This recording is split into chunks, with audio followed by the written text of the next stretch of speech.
সিনেমায় যখন 10 মিনিটের 2 ঘন্টার সিনেমায় 10 মিনিটের কোনো ক্যারেক্টারকে যদি সিনেমার পরেও মনে থাকে বা সিনেমার মধ্যে বারবার তার মুখটা মনে আসে, তাহলে বুঝে নিতে হবে যে সিনেমার ডিরেক্টরের কাজ খুব ভালো। কারণ ওই 10 মিনিটের ক্যারেক্টারটাতে গিয়ে এমন পারফরমেন্স সে বার করতে পেরেছে, তার সঙ্গে credit goes to this character also, যে সে সেই পারফরমেন্সটা দিতে পেরেছে। তো এখন আমি কথা বলছি চালচিত্র সিনেমাটা নিয়ে। সিনেমাটা রিলিজ করেছিল খাদানের সঙ্গে, মানে এই 2024-এর লাস্টে, একদম লাস্ট উইকে সিনেমাটা দেখলাম। সিনেমাটা এখন ওটিটিতে এসছেই শুক্রবারে।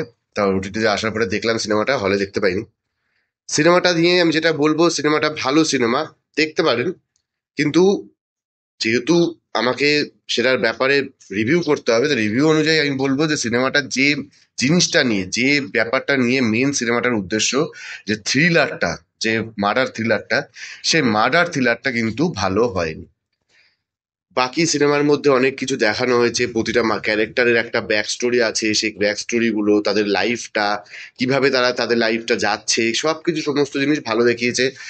প্রতিজন অ্যাক্টিংও খুব ভালো করেছে।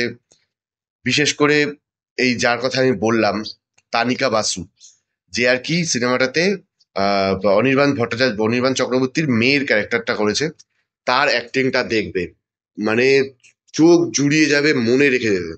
এত সুন্দর অ্যাক্টিং করেছে বস, মারাত্মক। যখন অনির্বাণ ভট্টাচার্য মারা যায়, তখন যখন টোটা রায়চৌধুরী তাকে গিয়ে বলে যে তোমার বাবা মারা গেছে, তখন জাস্ট তার অ্যাক্টিংটা দেখবে। অসাধারণ অ্যাক্টিং করেছে, অসাধারণ। মানে ওটা পুরো সিনেমাটাকে খেয়ে নিয়েছে, ওই একটা জায়গায় 5 মিনিটের অ্যাক্টিং পুরো সিনেমাটাকে খেয়ে নিয়েছে। বাকি অন্য সবাই ভালো অ্যাক্টিং করেছে। একটা নতুন ছেলে, সন্দীপন মহেশ্বরী সম্ভবত নাম, আমি শান্তনু মহেশ্বরী। তো ও ভালো অ্যাক্টিং করেছে, হিন্দির ছেলে। সে এখানে এসে করেছে, ক্যারেক্টারটাও দিয়েছে সেরকমই, যে সে হিন্দিতেই বলে, বাংলাটা ভালো বলতে পারে না, ওর জন্য ক্যারেক্টার ভালো মানিয়েছে, ওয়ার্ক করেছে জিনিসটা। আর যদি সিনেমার স্টোরিতে আসি, স্টোরিটা, স্ক্রিন প্লেটা ভালো, স্টোরির মেন যে মোটিভটা, সেই মোটিভটা ভালো না। যে মার্ডারের যে মোটিভগুলো, সেগুলো খুব যেন কেমন খেলো খেলো টাইপের, সেটা খুব একটা বেশি ওয়ার্ক করে না। হ্যাঁ, তবে ইয়েতে ইন্টারভেলের পরে একটা টুইস্ট আছে, টুইস্টটা ওয়ার্ক করে, টুইস্টটা সুন্দর ছিল। কিন্তু যে মেন ক্যারেক্টার, সিনেমার যে মেন ক্যারেক্টার দুজন, সে দুজনের মধ্যে একজন তো একদম লাস্টের দিকে গিয়ে এন্ট্রি নেয়, অপূর্ব। অপূর্ব এন্ট্রিটাই হয় অনেক শেষে গিয়ে। অপূর্বর জায়গায় মোটামুটি ভালোই কাজ করেছে, খারাপ কাজ করেনি, সুন্দর কাজ করেছে। তার কাজের মধ্যে মানে আর্ট আছে, এটা বুঝতে পারবে। আর যে মেন ক্যারেক্টার আর একজন, যে টোটা রায় চৌধুরী নো ডাউট সবসময় ভালো অ্যাক্টিং করে, কিন্তু আমি একটা কথা বলবো যেটার সাথে সবাই হয়তো মতামত সহমত নাও হতে পারে, যে একজন অ্যাক্টার যখন রিয়েলিস্টিক কিছু অ্যাক্টিং করছে, তার মধ্যে সে অ্যাক্টিং করছে এই জিনিসটা বুঝতে না পারাটা হচ্ছে সব থেকে বড় অ্যাক্টিং। কিন্তু যেটা টোটা রায় চৌধুরী এই সিনেমাটাতে কিন্তু করতে পারেনি। অন্য সিনেমাটাতে, অন্য জায়গায়, কিছু কিছু জায়গায় তাকে ভালো লেগেছে, কিন্তু এই সিনেমাটাতে সেটা করতে পারেনি।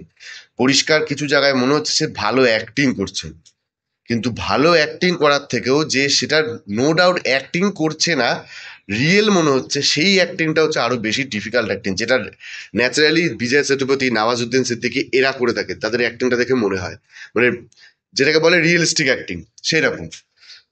কিন্তু সেটা জিনিসটা এখানে ফোটেনি স্যার, সেটা একটু চোখে লাগছিল কিছু কিছু জায়গায়। জোটারা যদি ডায়লগ ডেলিভারিতে কিছু একটু মানে এক্সট্রা অর্ডিনারি দেখিয়ে বা নিজেকে শো আপ করে এরকম ডায়লগ ডেলিভারি, তার ক্যারেক্টারটাই হয়তো এরকম ছিল, সেটাকে পোর্ট্রে করেছে। বাট ওভারঅল সিনেমাটাতে আমি বলবো স্টোরিটা উইক স্টোরি, কিন্তু 2 ঘন্টা যেহেতু আপনি কোথাও বোর হবেন না। স্ক্রিন প্লেটা বেশ টাইট স্ক্রিন প্লে, ভালো লাগবে।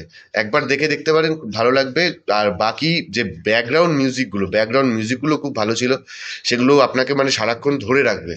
যখনই যে ইনসিডেন্টগুলো ঘটে, হ্যাঁ, মার্ডারের যে পোর্শনটা সেটা মাঝে মাঝে আসে, বেশিরভাগ টাইমে তাদের নিজেদের পার্সোনাল লাইফটাকে ডিসকভার করা হয়, যে জিনিসটাও আপনাকে কোথাও বোর করবে না। সেখানে চারজনের চারটে ক্যারেক্টারের, তাদের যে লাইফগুলো, তাদের সঙ্গে জড়িত আর যে মানুষগুলো, তাদের যে লাইফটা, সেটা খুব সুন্দর ওইটুকু টাইমের মধ্যে ভালো পোর্ট্রে করেছে। তার জন্য খুব ভালো কাজ হয়েছে। হ্যাঁ, ডিরেক্টরের খুব আর্টের একটা ভালো নলেজ আছে, সেটা এখানে বুঝতে পারবেন।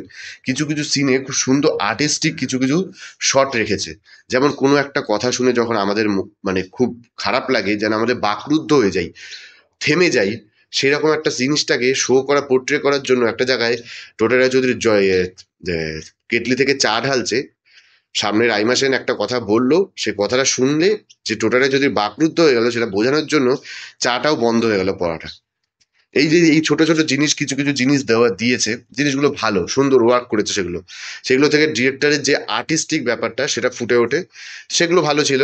কিন্তু ওই স্টোরিটার মধ্যে যদি আরো একটু বেশি ফোকাস করতে পারতো, বা স্টোরিটার মধ্যে ভিলেনের মোটিভটা যদি আরো একটু ভালো হতো, ভিলেনের যে মোটিভটা, মেন যে ভিলেনের মোটিভটা দেখিয়েছে সেটা খুব একটা ভালো না।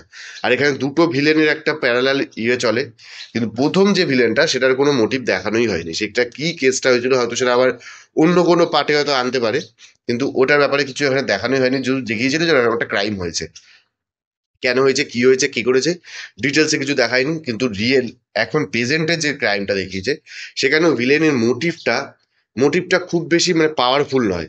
এই মোটিভ নিয়ে এতগুলো খুন করাটা লাগে না। তো দেখুন, দেখতে পারেন, আপনাদের ভালো লাগতেও পারে। আমার পার্সোনালি একটু এটাকে ডাউন ফিল হয়েছে। তো এই ছিল ভিডিও। যদি কিছু ভালো লাগে লাইক করবেন, কিছু বলার থাকলে কমেন্ট করবেন। ধন্যবাদ।